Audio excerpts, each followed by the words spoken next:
Meet my new friend, Miss Joanna Horton. Joanna, how did you get to the village?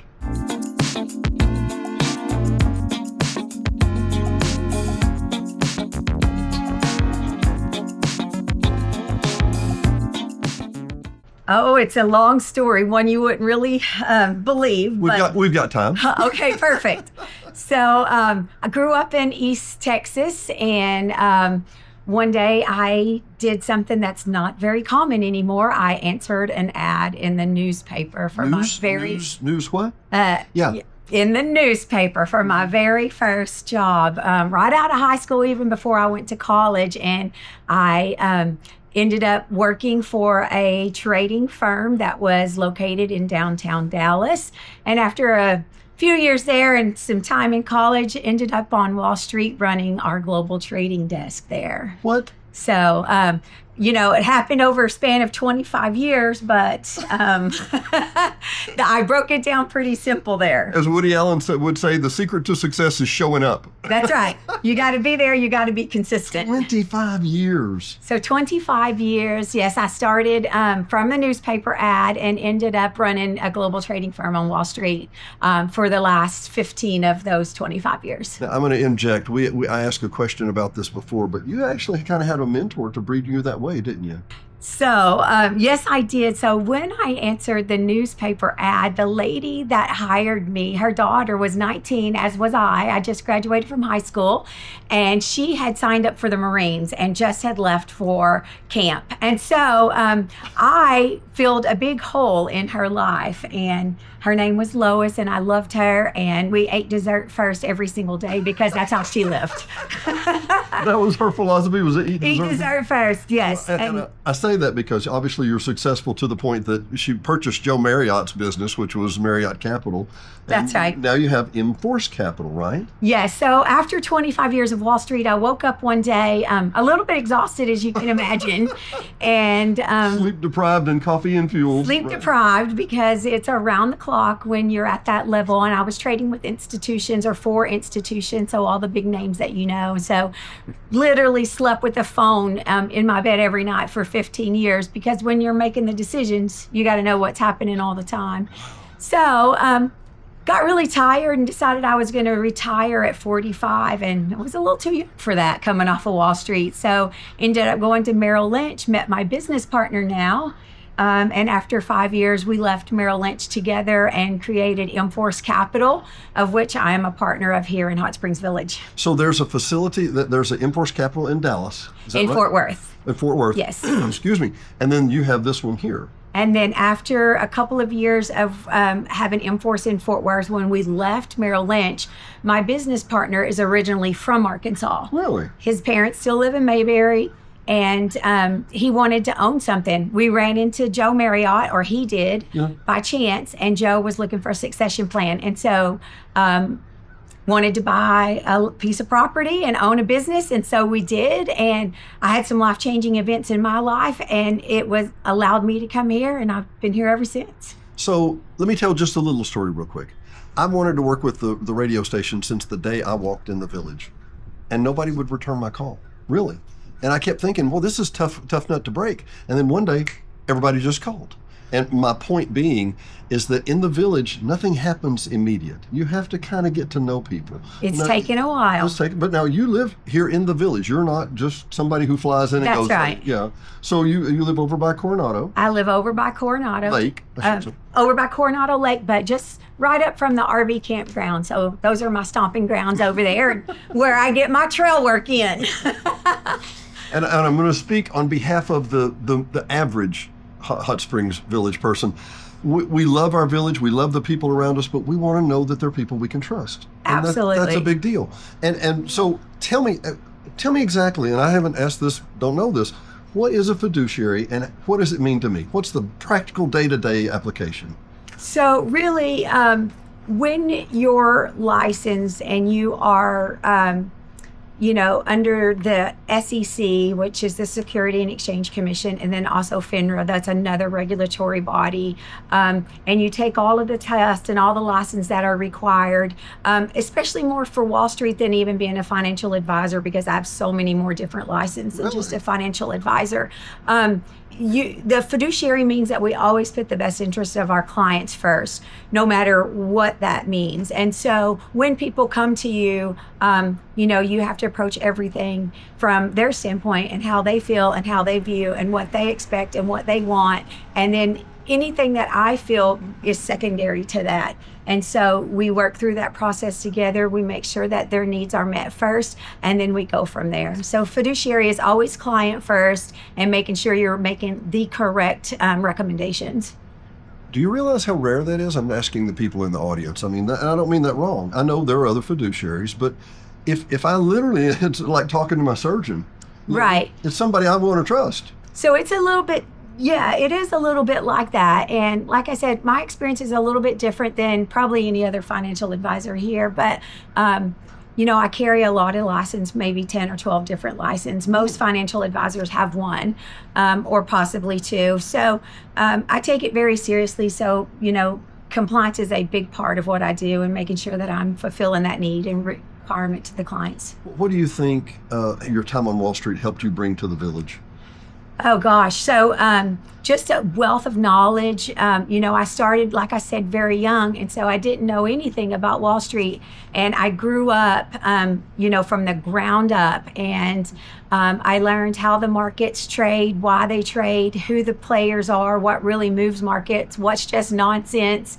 What creates day-to-day volatility, and some of the things that we think are so important over the long haul just really aren't that important. And so really just being able to take all that knowledge and peeling back the layers and using that to build solid portfolios for my client that I know are going to withstand the up and downs and the drawdowns and the pullbacks that the market's going to go through, because Sure. It happens. And you have to have a portfolio built to sustain that, especially when you're talking about retired people that are living on their income. That's very different than building a portfolio for people that have millions of dollars. It's a different look. Well, and everybody wants to talk about where you came in at. Well, we bought in at this, or we started at, Yes. okay, well, yeah, I got it. But I have never seen a sunset that didn't follow a sunrise, or, there's going to be a downturn, people. And everybody's, oh no, we've been riding this. No. I was here in 2007. I think you were too. Yeah, so you gotta be able to understand when it's necessary to make a change and when we ride it out. And that's really hard for people that haven't experienced Wall Street. It's very hard for financial advisors because a lot of them, they have their portfolios and they kind of put it there. And my idea is a little bit different. No knee-jerk reactions, but when I know that something statistically is happening outside of the norm of what I've seen in Wall Street for the last 25 years, I prepare to make changes in my portfolios. I don't sit there and just ride it out and hope this is going to come back. So probably a little bit different take. My granny always said that when you saw a Todd Jokovic getting in the Frady hole or the tornado shelter, you should go too. Yes. On Wall Street, the big thing is you don't fight the trends, whether the trends are up or down. Either way, we don't fight the trends. The idea is just being smart enough and enough experience to know that when we're an outlier and the trend is going to change, and no, we're not right 100% of the time, by no means, but you don't have to be. You just have to be smart enough to correct a little bit. And a small correction makes a huge impact on the way up and the way down. So, but you have to be able to watch the macro and the micro. You can say, okay, this is a huge upswing. This is a part of a 7-year trend. This is happening today, and this will be over later this afternoon. I mean, that kind of thing? That is correct. And part of it is, we use statistics for everything. And I hate to say that word again, but... but you're gonna. But I'm going to say it one more time. Just let me say it one more time. So statistically speaking, we're going to have at least 120% drawdown every single year. Really? We're going to have at least, people don't even notice it because a lot of times it happens so fast, right? Right. And then we're going to have at least 2% drawdowns every year. And we almost had one not too long ago. Yeah.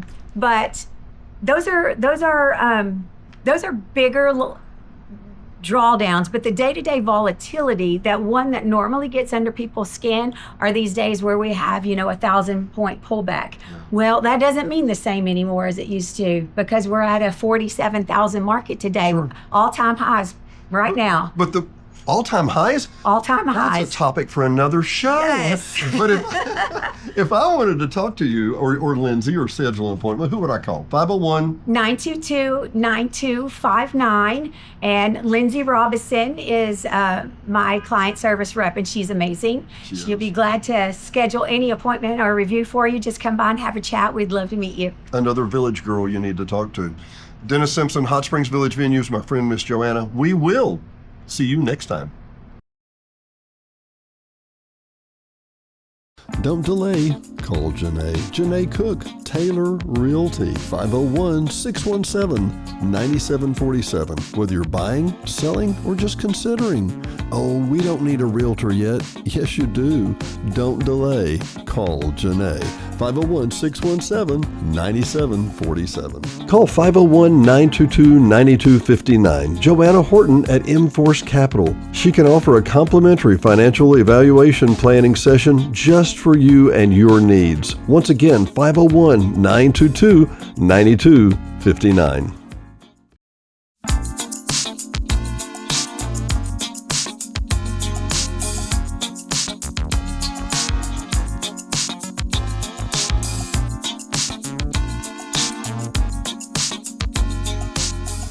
Hot Springs Village Venues is brought to you by KVRE at 92.9 and streaming worldwide on iHeartRadio. KVRE is your family-owned local hometown radio station, so be sure and tune in for live local programming, news, sports, and information every day at 92.9. HSV Radio. HSV Radio is heard every Saturday morning at 9 a.m. or streaming on any of the major platforms. Hot Springs Village Radio is an eclectic mix of music, motivation, great music history, and Saturday morning fun. Join us every Saturday morning at 9 a.m., 92.9. And brought to you by the Hot Springs Village Voice, Hot Springs Village only newspaper, also serving all of Saline and Garland County. Your local newspaper for local events. No one else has more local news than the Hot Springs Village Voice about the Hot Springs Village area. Sign up today at hsvvoice.com or call 501-623-6397. Again, that's 501-623-6397. Located at 3576 North Highway 7 in Hot Springs Village, Arkansas, just in front of Walmart. Brought to you by Gotta Go Vacations. www.gottagovacations.com. Troy Woods and Patrick Cunningham at 501-204-4805 can help you with any of your travel needs. Patrick and Troy have been airline stewards for decades, and their experience and their travel can serve you well. GottaGoVacations.com, again, that's GottaGoVacations.com, can help you book the perfect tour for you. Whether it's a riverboat cruise up the Mississippi or the Rhine, these guys are who you need to call. 501-204-4805. Troy or Patrick, 501-204-4805. GottaGoVacations.com. D&D Village Properties. Hot Springs Village only short-term rental with over 2,100 five-star reviews. All properties are lakefront. They include complimentary kayaks, hot tub, pet-friendly, and a stunning view of the lake. Visit DD Village Prop today for your vacation getaway.